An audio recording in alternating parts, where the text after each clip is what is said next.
Hello and welcome to the GOP Josh Show. On today's episode, I want to talk to you guys about the For the Democrats Act, also disguised as the For the People Act.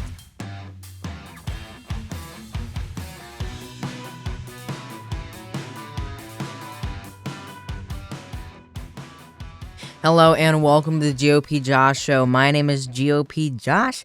You can follow me on Twitter, GOPJosh20, and my Instagram is GOP_Josh.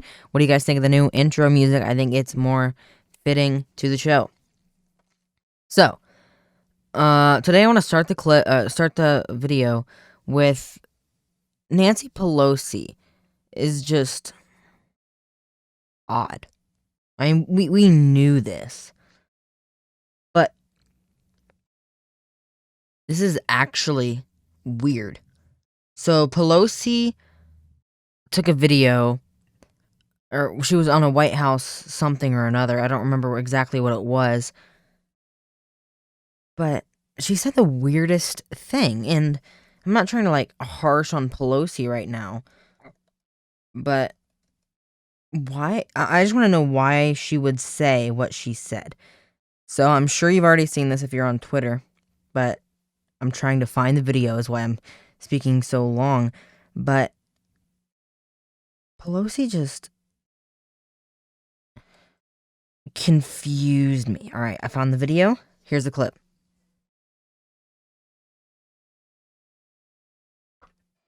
In order to open these doors, we do not say open sesame. We say open Biden. Open That's our Biden. magic word. Open Biden. Open Biden.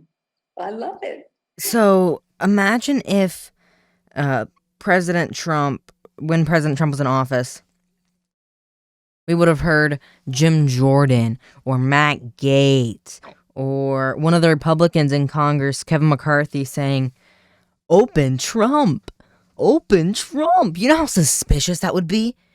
You know how many jokes would be made about them? This is pretty much uncovered. And before we talk about uncovered, Cuomo's sexual assault allegations, I will not be covering, mainly because I don't know a lot about that scene. I don't know about the sexual assault scene, how trustworthy these allegations are. So I'm not going to be covering that. But back to what I was saying before. Imagine, this clip is getting no coverage, and it's the weirdest thing that I think I've heard. Open Biden. Open Biden. Open Biden. Open Biden. What? I'm just confused. I'm really just confused on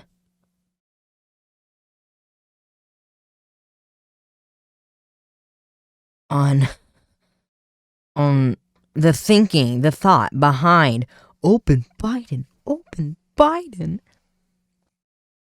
No. Why? Why Pelosi? Why Pelosi? I could also cover the fact that he's not allowed to take questions, which I can cover that right now. Biden has not taken questions from the press since the office of the president-elect, which doesn't exist. The office of the president-elect. That's the last time he took questions from the press, if I'm not mistaken. He has not held a press conference, which I mentioned this last week. He has not held a press conference since he got into office, which I don't think we're surprised. I'm not surprised, at least. But, yeah. So much for being a transparent president, because he's not a competent individual. President Biden is not competent enough to be able to answer questions from the press. It's just, he's not. So, I want to talk about the For the People Act. This is a report from the Heritage Foundation, but it passed through the House, which I'm pretty much partisan lines. I don't think a single Republican voted for the People Act, or for the People Act. I'm trying to check that really quick if possible, because this act is just completely just not for the people. It is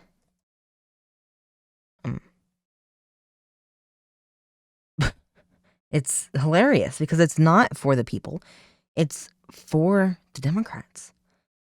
It is for the Democrats. And that's because of one Republican voted for the For the People Act. So I need to find out who that is. There's actually, never mind. One Democrat voted nay. 0 Republicans voted for. I'm sorry, I read that wrong. So, yeah, that is a nonpartisan vote if you're looking at the impeachment trial, how 10 Republicans in the House voted for the impeachment. That's the most bipartisan impeachment vote of all time. It's still not bipartisan. It's still not a bipartisan impeachment vote. But that is pretty awesome that a Democrat voted against it. But I want to start with just reading off what the Heritage Foundation had to say about it.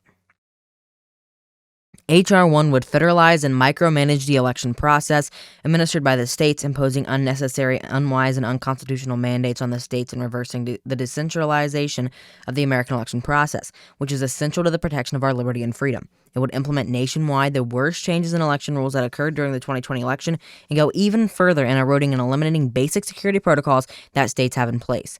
The bill would interfere with the ability of states and their citizens to determine the qualifications and eligibility of voters, to ensure the accuracy of voter registration rules, to secure the fairness and integrity of elections, to participate and speak freely in the political process, and to determine the district boundary lines for electing their representatives. So H.R. 1 would seize the authority of states to regularize voter registration in the voting process by forcing states to implement early voting, automatic voter registration, that'll be really important later, same-day registration, online voter registration, and no-fault absentee balloting. So no fault means there's not a reason for them to get an absentee ballot. They just don't feel like showing up. I'm completely against that. I think you should only be able to get an absentee ballot if you're going to be absent from town, absent from your precinct the day that elections are being held, or if you're like elderly and you're not able to get out to the polls. And even then, that is unsafe because you don't know who's filling out their ballots. I prefer if we just got rid of absentee voting. That'd be my personal solution to that. So it would make it easier to commit fraud and promote chaos at the polls through same-day registration, as the election officials would have no time to verify the accuracy of voter registration information and the eligibility of an individual to vote, and could not anticipate the number of ballots and precinct workers that would be needed at specific polling locations. So think about this. If you were to have... So your ballot cannot be tracked back to you. That is a big part of the anonymous voting system in America. So think. You go to a precinct that had 10,000 people show up to vote.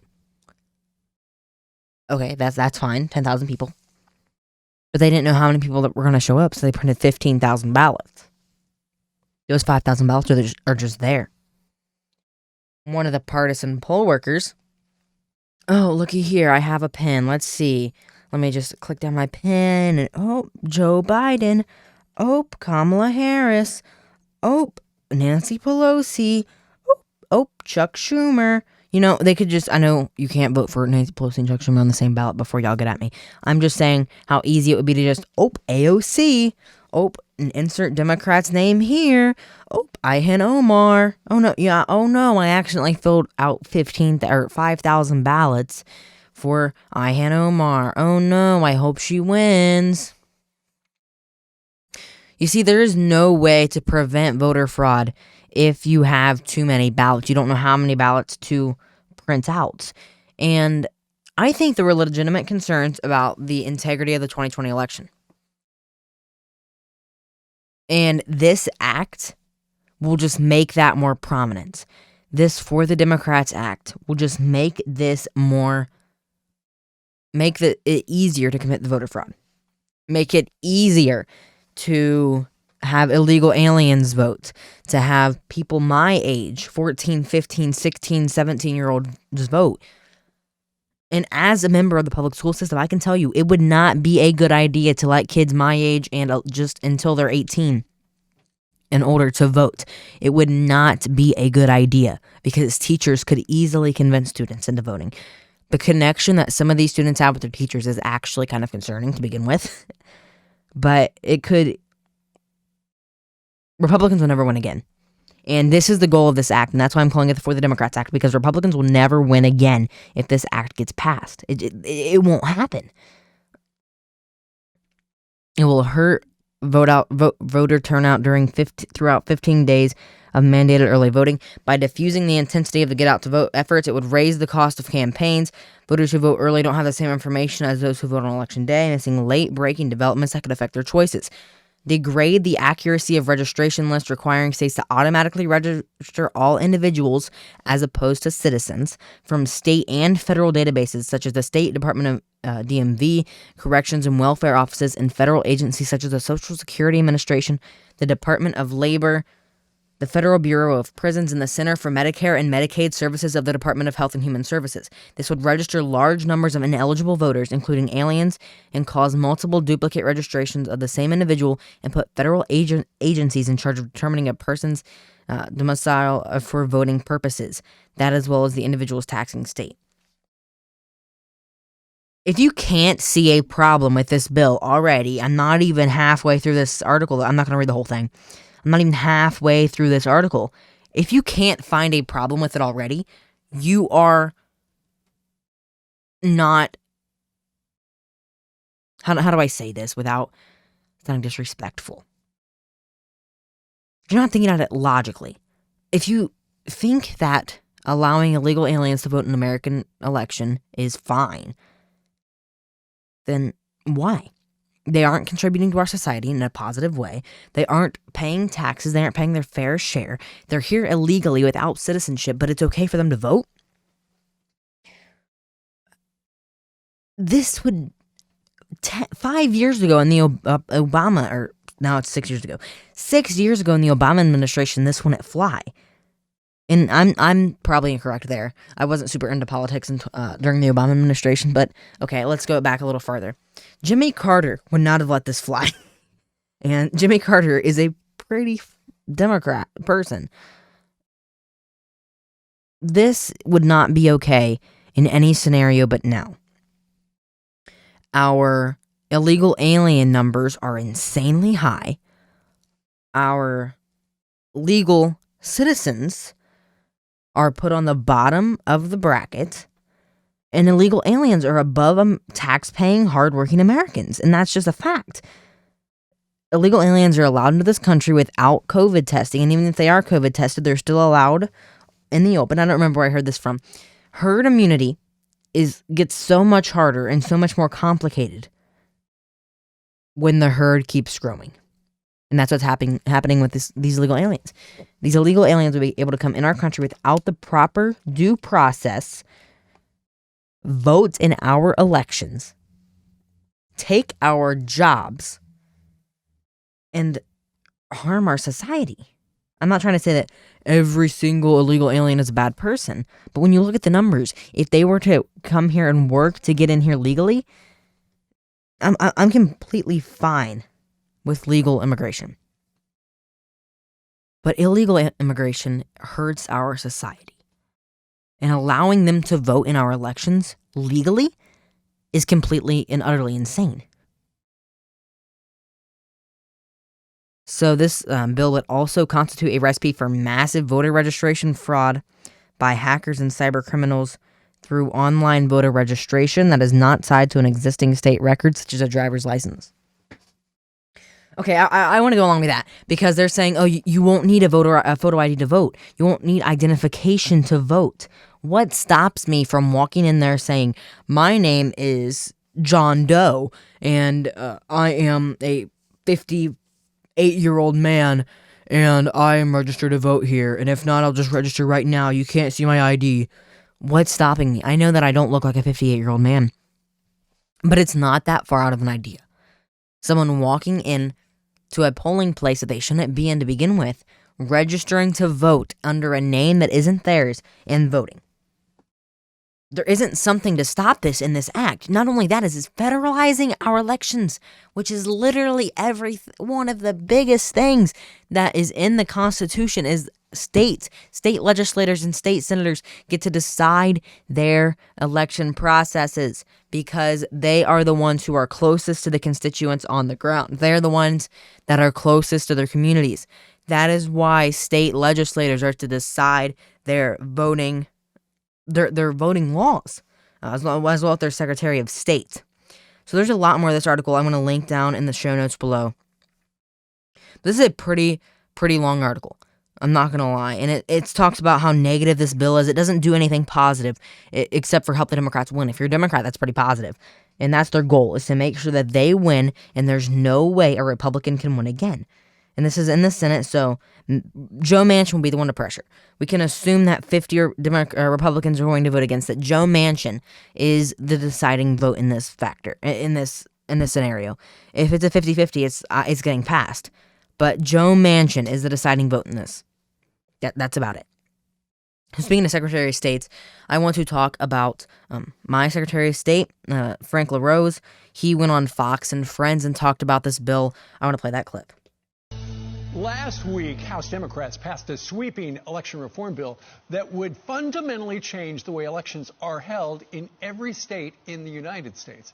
Now, Ohio's Secretary of State, Frank LaRose, is sounding the alarm over the H.R. 1 bill, calling it a Trojan horse for a federal takeover of state election rules. You know, he joins us live from Columbus. Good morning to you, Mr. Secretary. Hey, good morning, Steve. Okay, so, in November, you guys in Ohio executed your most successful election ever when you look at voter turnout and avoiding confusion, and yet the Democrats want to change how you do it in Ohio. We know how to run our elections in Ohio. The people of Ohio have spoken to their state legislature over the years, and as you mentioned, we had the most successful election we've ever had, massive turnout. And now the federal government wants to micromanage how states run their elections. It's dangerous, and that's why we're fighting back. Why exactly do the Democrats want to do this? Again, I call it crisis opportunism. It's them trying to ram through a list of their pet projects. And, there are some really decent ideas in H.R. 1, but it's mostly full of bad ideas. Things like legalizing ballot harvesting and micromanaging how states do their voter ID requirements are really forbidding us from verifying the identity of a voter before they vote. Even things like turning the Federal Elections Commission from a bipartisan body into a partisan body. It's just this wish list of ideas that they've had for a long time, and they're going to try to, get it through because they're going to say, the 2020 election necessitated it. Now, we're fighting back. And again, I hope that we can kill this thing in the Senate because it's a dangerous idea. Part of H.R. 1, the For the People Act of 2021, reads, implements mandatory automatic voter registration nationwide. So you go in and register for something, boom, you're registered to vote. Allows voters to substitute photo IDs with sworn written statement, expands mail-in voting, restores voting rights for convicted felons, and encourages statehood for Washington, D.C. I don't know exactly what that has to do with it. The thing about requiring voter ID, it was in the early 2000s that there was a bipartisan commission led by James Baker and Jimmy Carter that suggested. There it was. I want to pause it right there. Jimmy Carter would have been against this bill just because of that, but also because I don't think Jimmy Carter would want illegal immigrants to vote in our elections. There be voter ID laws, so I don't get why they're so against that. Well, in Ohio, we have a fair way of doing it. Most Ohioans show a photo ID, but there's alternatives if you don't have one. And this is just an example of them trying to sort of cram a square peg into a round hole by micromanaging and telling states how to run their elections. I think you put it well when you said this is crisis opportunism. Mr. Secretary, thank you very much for joining us today. So that was that clip on Fox News, and I have to agree with everything Secretary LaRose said there. Secretary of State Frank LaRose, he had a very correct statement with that about how this is just trying to micromanage our elections. And that's completely what it is. And H.R. 1 is probably one of the most controversial bills to get passed by a majority. And people are saying, oh, well, they are the majority. The Democrats are the majority. They can pass what they want. It doesn't mean that they can literally change it to where Republicans can never win again. I mean, it does. They can, but they are literally violating the Constitution. When are people going to understand that Democrats do not like the Constitution? Democrats do not like the foundation of this country. And if you can't understand that now, you're not going to be able to understand that. I don't know how else to describe it. I'm going to be right back. Did you know the GOP Josh Show is available wherever you get your podcasts? That includes Apple Podcasts, Breaker, Google Podcasts, Overcast, Pocket Casts, Radio Public, Spotify, and Stitcher, as well as iHeartRadio and YouTube. Just search the GOP Josh Show wherever you get your podcasts. You can also follow me on Instagram, which is GOP_Josh, and my Twitter is GOPJosh20. Now, back to the show. Hello and welcome back.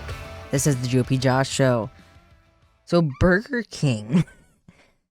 Now, this is going to be like a misogynistic article, right? That's what they're going to say. It isn't, oh, Burger King is misogynistic because of a tweet that they put on their Twitter account. Burger King is the word. Why isn't it called Burger Royal? Isn't that just naturally misogynistic, not calling it Burger Royal, but calling it Burger King? So Burger King United Kingdom tweeted on International Women's Day, "Women belong in the kitchen." That was the first tweet. Women belong in the kitchen. Correct. I'm not saying that women can't have careers, but I want a woman who can cook for me. I like food, you know? Women belong in the kitchen, and that was the first tweet.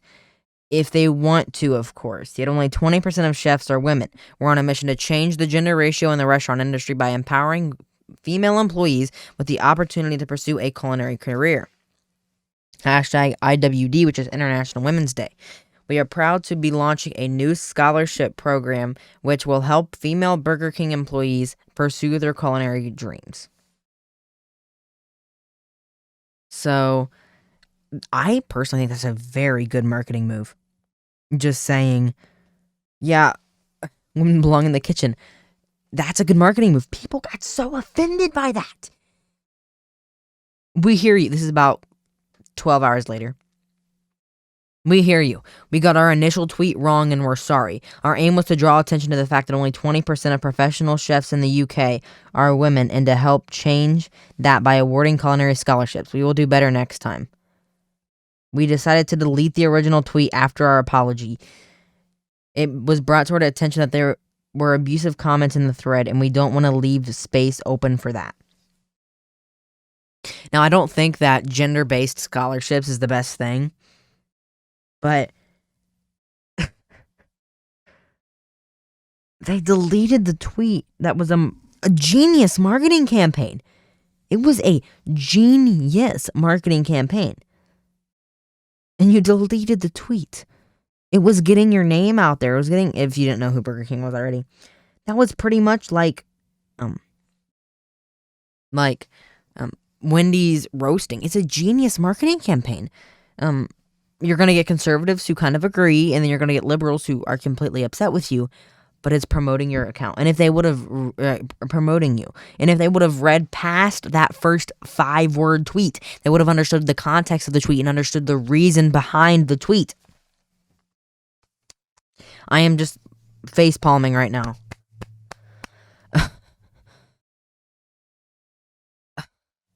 It's a tweet. If you don't buy from a company because of a tweet, okay. But that is the most confusing thing. It's a tweet. If you would have read the thread, you would have understood the context behind the thread. You wouldn't have been offended by it. But you have to be offended by every little thing that happens. So, I want to talk about this Daily Wire article. 4 times the media admitted they missed Trump. Since announcing his candidacy for president in 2015, Donald Trump has dominated the national news cycle, largely to the benefit of legacy media companies. As a growing amount of their airtime centered upon their hatred of the businessman turned politician, many witnessed sharp increases in their audience sizes. The New York Times, for instance, saw more subscriptions in the last 3 months of 2016 than all of 2015 combined. During election week in 2020, CNN saw a 135% increase in viewership over the first week of November 2019. After the inauguration of President Biden, however, legacy media saw double-digit drops in their viewership. CNN and MSNBC respectively experienced 44% and 19% decreases in ratings. Following President Trump's departure from the White House, many left-wing journalists are already appearing nostalgic for their former arch-nemesis. Here are 4 examples. Writing for The Atlantic, Alexander, I'm not going to try to pronounce that last name, of Yahoo News wrote an article entitled, "I Miss the Thrill of Trump," which according to the Wayback Machine archived, he later retitled, "I was an enemy of the people." Thrilling without a single boring day. That's how I describe my 4 years as an enemy of the people, said the journalist. I miss it already. I miss it terribly, even if I miss little else about the past 4 years. Without quite meaning to, Trump reminded journalists that their relationship to power should be adversarial. I hope my colleagues in the press corps remember that, as some measure of the pre-Trumpian courtlessness returns to the White House briefing room. Covering the administration was thrilling for many journalists in a way that I imagine storming Omaha Beach. Omaha Beach must have been for a 20-year-old fresh off the plains of Kansas. He added unironically, he hadn't signed up for the battle, but there he was, liberating France. So Politico, NPR, and CNN all stated how they were also sad that Trump was gone. That's the thing, is when you have a politician who's not a politician, everything's going to be better for everyone. Don't let the liberals hear this. Everything will be better for everyone. We'll have tax cuts. We'll have uprising in viewership of legacy media. We'll have someone who actually knows how to get things done rather than just politicians who want to have a partisan gridlock, which is what we're experiencing right now. A 50-50 split is the definition of a partisan gridlock. So yes, Republicans are going to prefer, or not Republicans, but the legacy media is going to prefer having Trump in there rather than Biden, who doesn't even answer questions from the press. Doesn't even answer questions of the press, from the press. So Biden forgot the name of his Pentagon and cabinet member. I think this has the video on here. I hope so. Yes, it does. Okay. So this is from the New York Post, but it was from whitehouse.gov. I'm just going to play the clip.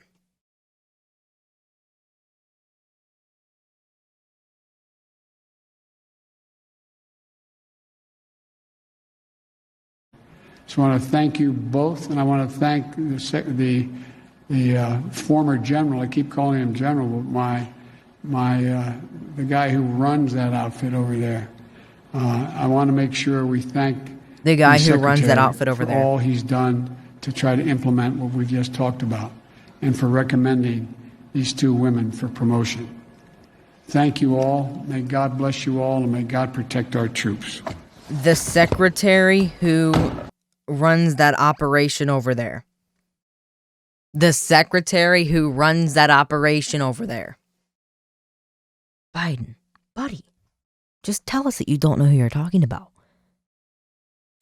Oh wait, you kind of did. That guy over there who runs that operation thing. Yeah, that guy. Yeah, that guy. Yeah, you know the guy.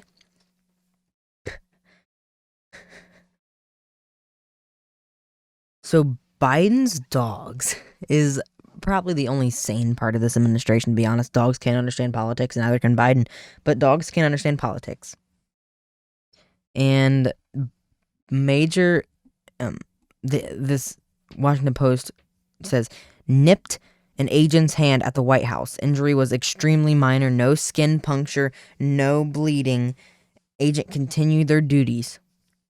It was a dog who bit a guy's hand. And he got sent back to Delaware. The only good part of this administration got sent back to Delaware because he accidentally bit someone's hand. I mean, I'm not saying that you should allow your dog to bite someone, but...